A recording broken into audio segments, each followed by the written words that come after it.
गोपी नगर का गांव बहुत अमीर है। यहाँ के लोग सिर्फ अपने काम से मतलब रखते हैं। ऐसे ही लोगों को मतलबी कहा जाता है। यही गांव में पीपल का एक पेड़ है जो बहुत ही घना है, जिसके नीचे चबूतरा बना हुआ है। सब लोग हंसी खुशी से रहते थे। लेकिन एक दिन भिखारन बुढ़िया भीख मांगती हुई गोपी नगर गांव पहुंच जाती है। वह मोहन के दरवाजे पर जाती है और भीख मांगती है। बुढ़िया कहती है, बेटा कुछ खाने दे दो, भूख लगी है, भगवान आपको और धन देंगे। मोहन कहता है, सुबह सुबह भीख कौन मांगता है, काम पर जाने के समय। जाओ आगे, अभी मैं काम पर जा रहा हूँ। बाहर की आवाज़ सुनकर उसकी पत्नी अंदर से कमला बाहर आई। कमला कहती, रुको, मैं इनके लिए कुछ खाना लाई हूँ। बुढ़िया कहती है, भगवान तुम्हारा भला करे। बुढ़िया खाना लेकर चली जाती है। मोहन कहता है, क्या ज़रूरत थी खाना देने की, पैसे की बर्बादी करती हो। लोग सब हमसे अमीर हो रहे हैं और तुम पैसे उड़ा रही हो। कमला कहती है, तुम बिना मतलब के बात मत करो। खाना खराब हो चुका था, इसलिए दे दिया। खाना लेकर भिखारन बुढ़िया पीपल के पेड़ के नीचे चली जाती है। खाना को खोलती है तो उसमें से बदबू आती है। गौर से देखा तो उसमें कीड़े पड़ चुके थे। गरीब बुढ़िया ने खाना फेंक दिया और दूसरे गांव में भीख मांगने चली गई और वह शीला नाम के औरत से बोली।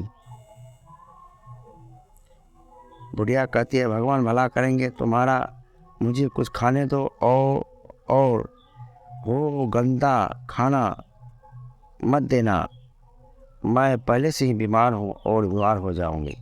शीला कहती, हाँ हाँ, भीख मांगती हो और ऊपर से फरमाइश, जाओ, नहीं है मेरे पास देने के लिए कुछ। गरीब बुढ़िया वहाँ से दूसरे घर में खाना मांगने चली गई। एक आदमी ने थोड़ा सा खाना दिया। बुढ़िया कहती है, बेटा थोड़ा सा खाना और दे दो, इसमें तो पेट भी नहीं भरेगा। लड़का कहता है, देखो हम इससे ज़्यादा नहीं दे सकते, महंगाई का ज़माना है, पेट्रोल कितना महंगा हो गया है पता है। गरीब बुढ़िया को गांव के लोगों को इतनी कम भीख मिली कि उससे उसका पेट नहीं भरता। कुछ दिन में वह और ज़्यादा कमज़ोर हो गई। बहुत अधिक गर्मी होने के कारण एक दिन बुढ़िया को बहुत ज़ोर से प्यास लगती है। आसपास पानी न मिलने के कारण वो लोगों के घर जाकर पानी मांगने लगती है। लेकिन वहाँ के लोग इतने मतलबी है कि गरीब बुढ़िया को पानी भी नहीं दे रहे हैं। बुढ़िया चिल्लाते है, पानी दे दो, कोई मुझे पानी दे दो। उसे कोई भी पानी नहीं देता है। उसे देखते ही वहाँ के लोग उसे भगा देते थे। लोगों के घर जाकर वह बहुत थक चुकी थी, लेकिन उसे एक बूंद पानी पीने के लिए नसीब नहीं हुआ। चलते चलते वह उस पीपल के पेड़ के नीचे जाकर बैठ जाती है। कुछ देर बाद बीमारी और पानी न मिलने के कारण बुढ़िया की वहीं पर मृत्यु हो जाती है। बुढ़िया के मृत्यु हो जाने के बाद वहाँ अजीब अजीब सी घटनाएं होने लगती है। जब रात को सब लोग सो रहे होते हैं तो आधी रात को एक औरत के रोने की आवाज़ सुनाई देती है। ये आवाज़ इतनी तेज़ होती है कि पूरे गांव को सुनाई देती है। रोने की आवाज़ के साथ साथ चीखने चिल्लाने की आवाज़ भी आने लगती है, जिससे लोग और भी ज़्यादा डरने लगते हैं। गांव के लोग एक मीटिंग बुलाई। सब लोग उस पीपल के पेड़ के नीचे इकट्ठे होते हैं। उसमें से एक आदमी बोलता है, गांव वालों, ये क्या हो रहा है। गांव में रोज़ रात को एक औरत की रोने चिल्लाने की आवाज़ सुनाई देती है। तभी एक औरत बोलती है, इसका क्या उपाय है, मेरे बच्चे बहुत डर रहे हैं।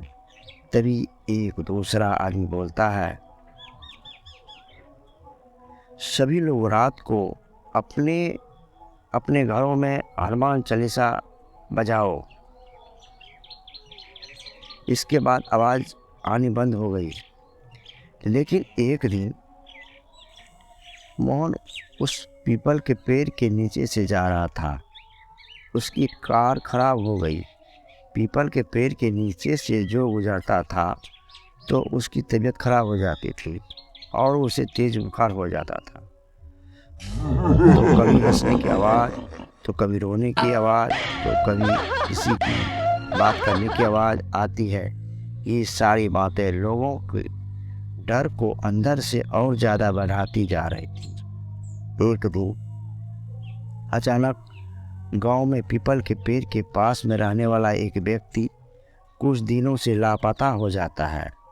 सुबह उस व्यक्ति का मृत्यु शरीर पीपल के पेड़ के नीचे पड़ा हुआ मिलता है। इस बात ने गांव वालों को और भी ज़्यादा डरा दिया था।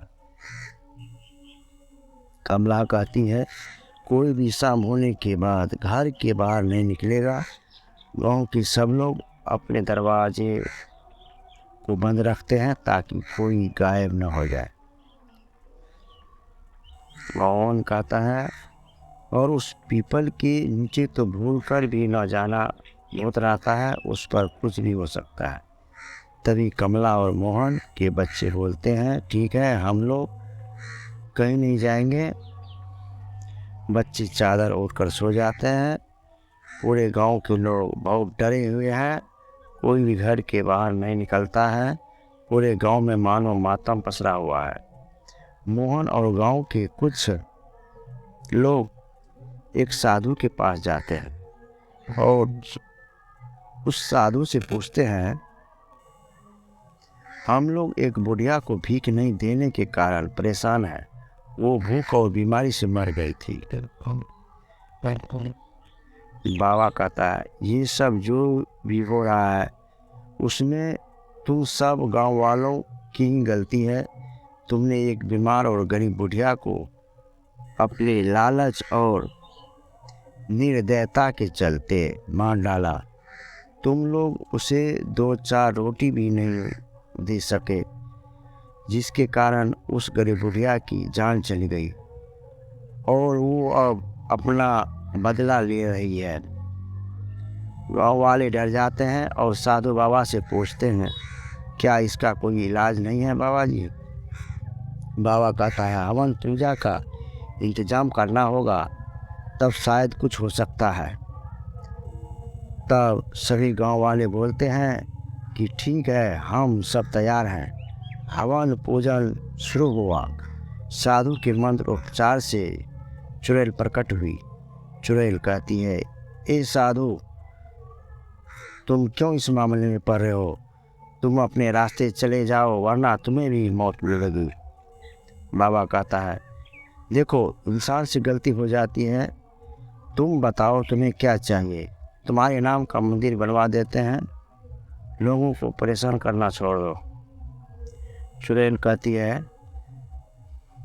हंसते हुए बोलती है, जिंदे पर तो कुत्ते से भी ज़्यादा बुरा व्यवहार किया और अब देवी देवताओं की बराबरी दे रहे हो। मैं उस लायक नहीं हूँ। मैं चुड़ैल हूँ, चुड़ैल।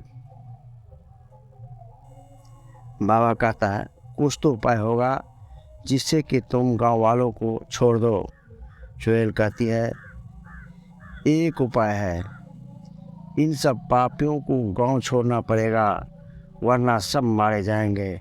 और साधु, तुम भी चले जाओ, क्योंकि गुनाहगारों के साथ बेगुनाह भी मारे जाते हैं। इस गांव को मेरा श्राप है कि जो भी इस गांव में रहेगा वो मरेगा जैसे मैं मरी थी। यह बोलकर चुड़ैल गायब हो जाती है और साधु गांव वालों से बोलता है, इसका कोई इलाज नहीं है। जब तक वह अपना बदला नहीं ले लेती, वह शांत नहीं रही होगी। धीरे धीरे लोग बीमार होने लगे और बीमारी बढ़ती जा रही थी, जिसके कारण गोपी नगर वालों को उस गांव को मजबूरी में छोड़कर दूसरी जगह जाना पड़ा। लोगों के एक गलती के कारण अपना अपना घर, अपनी जमीन जायदाद सब छोड़कर जाना पड़ा। यह गांव अब सुनसान पड़ा है। यहाँ अब तो ना कोई आता है और ना ही कोई रहता है। इसलिए हमें कभी भी घमंड और निर्दयता से हमें किसी का अनादर नहीं करना चाहिए। दोस्तों, ये कहानी कैसी लगी? हम आप लोगों के बीच ऐसे ही कंटेंट लाते रहते हैं। हमारे चैनल को सब्सक्राइब करें।